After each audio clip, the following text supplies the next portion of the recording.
Hello everyone, welcome to daily searches.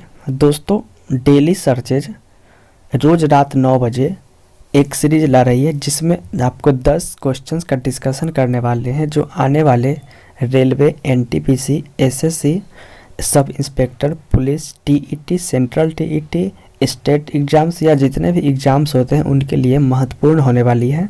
तो video को देखने से पहले आप इसे शेयर ज़रूर करें।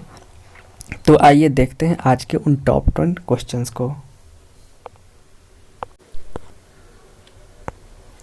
पहला प्रश्न है, प्रसिद्ध जुलू जनजाति या इकांथा जनजाति किस देश से संबंधित है?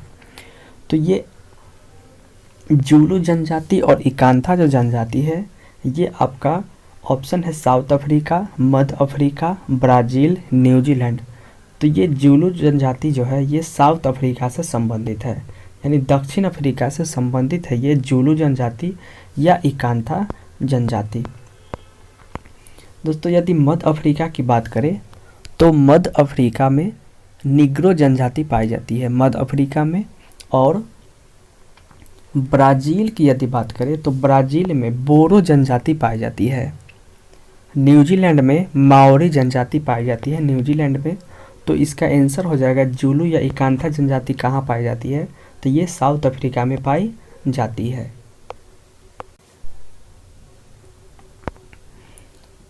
नेक्स्ट क्वेश्चन है कि चंद्रमा पर कदम रखने वाला दूसरा व्यक्ति कौन था? तो दोस्तों, ऑप्शन है Neil Armstrong, Buzz Aldrin, Rakesh Sharma या इनमें से कोई नहीं। तो दोस्तों, चंद्रमा पर यदि कदम रखने की बात करें तो ये चंद्रमा पर जो है यह अमेरिका द्वारा अपोलो 11 को चंद्रमा पर उतारा गया था। अपोलो 11 को ये 16 जुलाई 1969 को ये चंद्रमा पर उतरती है। और चंद्रमा पर जिस स्थान पर उतरती है उसे सी ऑफ ट्रैंक्विलिटी कहते हैं, यानी जिस स्थान पर अपोलो 11 लैंडिंग करता है चंद्रमा पर उस स्थान को सी ऑफ ट्रैंक्विलिटी कहते हैं। और उसमें पहला कदम जो है वह नील आर्मस्ट्रांग रखे थे और दूसरा कदम बज एल्ड्रिन के द्वारा रखा गया था। तो चंद्रमा पर कदम रखने वाला दूसरा व्यक्ति कौन था? बज एल्ड्रिन था और पहला व्यक्ति था नील आर्मस्ट्रांग। दोस्तों, यदि चंद्रमा की बात करें तो चंद्रमा एक पृथ्वी का एक उपग्रह है जिसे जीवाश्म ग्रह भी कहते हैं। चंद्रमा और पृथ्वी की दूरी की बात करें तो इसकी दूरी 3,84,365 किलोमीटर है। चंद्रमा से प्रकाश आने में पृथ्वी तक लगभग 1.3 सेकेंड का समय लग जाती है। और अब तक कुल 12 अंतरिक्ष यात्री जो है वो चंद्रमा की सैर कर चुके हैं।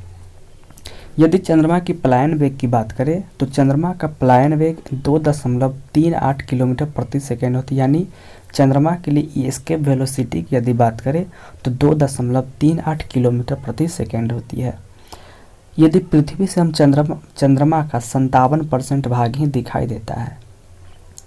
अब चंद्रमा का उच्चतम पर्वत की यदि बात करें तो चंद्रमा का उच्चतम पर्वत एक लिबर्टीज पर्वत है, वो चंद्रमा का उच्चतम पर्वत है।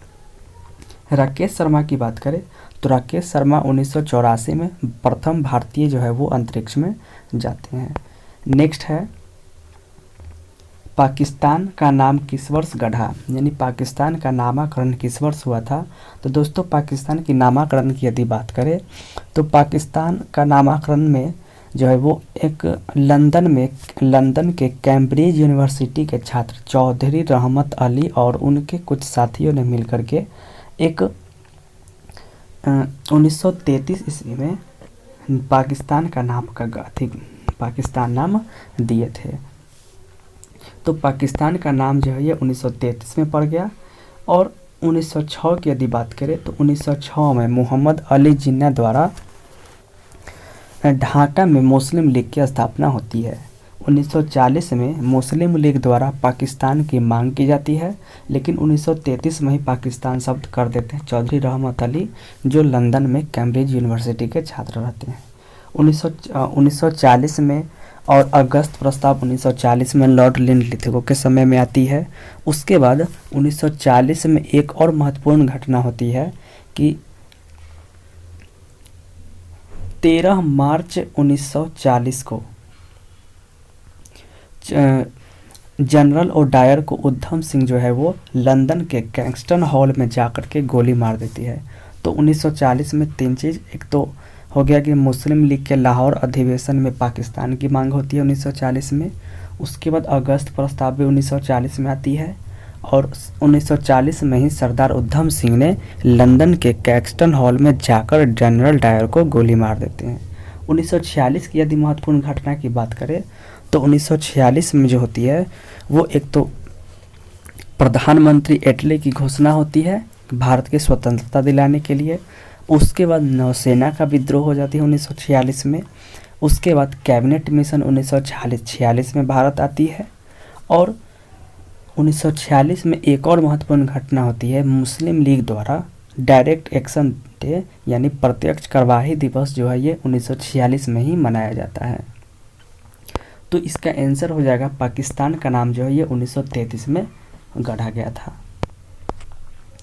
नेक्स्ट है पृथ्वी का अंतिम स्वर्ग किस द्वीप को कहते हैं। तो दोस्तों पृथ्वी का अंतिम स्वर्ग ऑप्शन है श्रीलंका, जापान, स्विट्जरलैंड, इंडोनेशिया।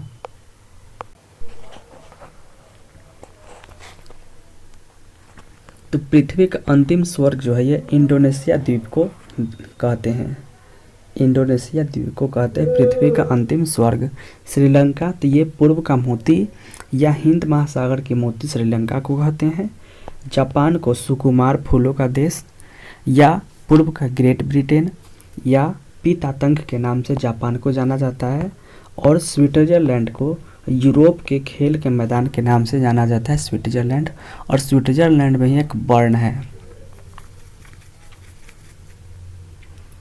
तो इसका आंसर हो जाएगा इंडोनेशिया। नेक्स्ट है टिहरी बांध परियोजना में निर्मित जलाशय का नाम क्या है। तो टिहरी बांध परियोजना कहाँ है। तो ये टिहरी बांध परियोजना उत्तराखंड के भागीरथी नदी पर स्थित है और इसमें निर्मित जलाशय का जो नाम है वो स्वामी रामतीर्थ सागर नाम है। इसमें जलाशय का नाम क्या है, स्वामी रामतीर्थ सागर। नेक्स्ट है पेशियों का अध्ययन क्या कहलाता है। तो पेशियों का अध्ययन क्या कहलाता है। तो पेशियों का अध्ययन कहलाता है, ऑप्शन है मायोलॉजी, सिस्मोलॉजी, हिप्नोलॉजी, ऑर्निथोलॉजी। तो पेशियों का अध्ययन कहलाता है मायोलॉजी। सिस्मोलॉजी भूकंप के बारे में पढ़ना है, हिप्नोलॉजी नींदों का अध्ययन और ऑर्निथोलॉजी ये पक्षियों का अध्ययन होता है ऑर्निथोलॉजी में। तो पेशियों का अध्ययन क्या हो जाएगा, मायोलॉजी। नेक्स्ट है चेरनोबिल परमाणु दुर्घटना कब हुई थी। तो चेरनोबिल परमाणु दुर्घटना जो है यह 26 अप्रैल 1986 को यूक्रेन के चेरनोबिल नामक जगह पर हुई थी। कब हुई थी ये, 26 अप्रैल को होती है 1986 ईस्वी को यूक्रेन के चेरनोबिल जगह पे। और ये अब तक के सबसे भीषण यानी भयावह परमाणु दुर्घटना मानी गई है। 1987 में भारत में परमाणु विद्युत निगम लिमिटेड की स्थापना होती है। 1984 में भारत में 3 दिसंबर 1984 को भोपाल के मध्य प्रदेश के भोपाल शहर में यूरेनियम कार्बाइड फैक्ट्री से मिथाइल आइसोसाइनाइड गैस का रिसाव हो जाती है। तो इसका आंसर हो जाएगा कि चेरनोबिल परमाणु दुर्घटना कब हुई थी। तो ये हुआ था 26 अप्रैल 1986 को होती है। नेक्स्ट है इनमें से कौन एक त्वचा की एक बीमारी है। ऑप्शन है ल्यूकेमिया, ल्यूकोडर्मा, ट्रैकोमा, गलसुआ। तो दोस्तों त्वचा की एक बीमारी ल्यूकोडर्मा होती है और एक होती है हर्पीज भी होती है, एक त्वचा की बीमारी होती है। तो ल्यूकोडर्मा और हर्पीज ये दोनों त्वचा की बीमारी है। ल्यूकेमिया ये ब्लड कैंसर है, ब्लड कैंसर को ल्यूकेमिया बोलते हैं। ट्रैकोमा ये आँख से संबंधित बीमारी है और गलसुआ ये पैराथायराइड ग्रंथि से ये हो जाती है शोध, मतलब ये उसके सूजन आ जाती है, उससे ये गलसुआ हो जाती है, मम्स जिसको कहते हैं। तो इसका आंसर हो जाएगा त्वचा की एक बीमारी कौन हो जाएगी, ल्यूकोडर्मा। नेक्स्ट है पत्थर को फेंकने पर तालाब में जल के पृष्ठ पर उठने वाली लहर कैसी होती है। तो दोस्तों पत्थर में जब हम तालाब फेंकते हैं पत्थर को फेंकने पर, तालाब में जब हम पत्थर को फेंकते हैं तो फेंकने के बाद क्या होती है कि जल इस तरह से कंपन करने लगती है, या इस तरह के या इसे हम ये भी कह सकते हैं इस तरह से वो कंपन करने लगती है। तो ये जो कंपन होती है ये अनुप्रस्थ होती है, यानी लंबवत हो रही है तो ये अनुप्रस्थ होती है, और यदि कंपन समानांतर होती है तो उसे अनुदैर्घ्य होती है। तो कंपन यानी लहर दो प्रकार की होती है, तरंग, एक होती है अनुप्रस्थ तरंग और एक होती है अनुदैर्घ्य तरंग।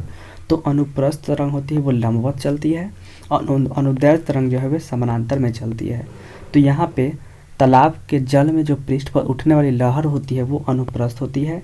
या इस तरह से भी क्वेश्चन पूछा जा सकता है कि समुद्र में विस्फोट के बाद समुद्र के जल पर उत्पन्न लहर कैसी होती है, तो वो भी अनुप्रस्थ होती है।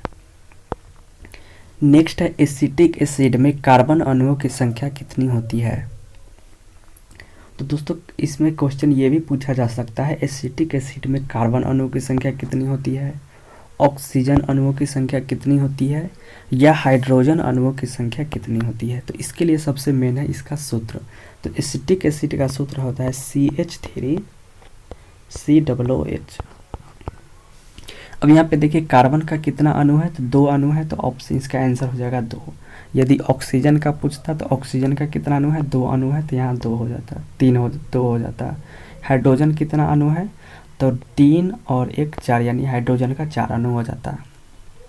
इस तरह से और एक लिस्ट है, आप इस लिस्ट को जरूर स्क्रीनशॉट करके या कॉपी में नोट कर लीजिए, इससे आपको क्वेश्चन हो जाएगी। देखिए फॉर्मिक अम्ल का सूत्र होती है C2H2O2, citric acid C6H6O7, benzoic अम्ल C7H7O2, ऑक्जेलिक अम्ल C2H2O4, एसिटिक अम्ल CH3COOH, नाइट्रिक अम्ल HNO3, टार्टरिक अम्ल C4H6O6, अमीनो अम्ल H2NCHROOH, हाइड्रोक्लोरिक एसिड HCl, मौलिक एसिड C4H6O5, सल्फ्यूरिक अम्ल H2SO4, टैनिक अम्ल C76H52O46, यूरिक अम्ल C5H4N4O3 और लैक्टिक एसिड C3H6O3।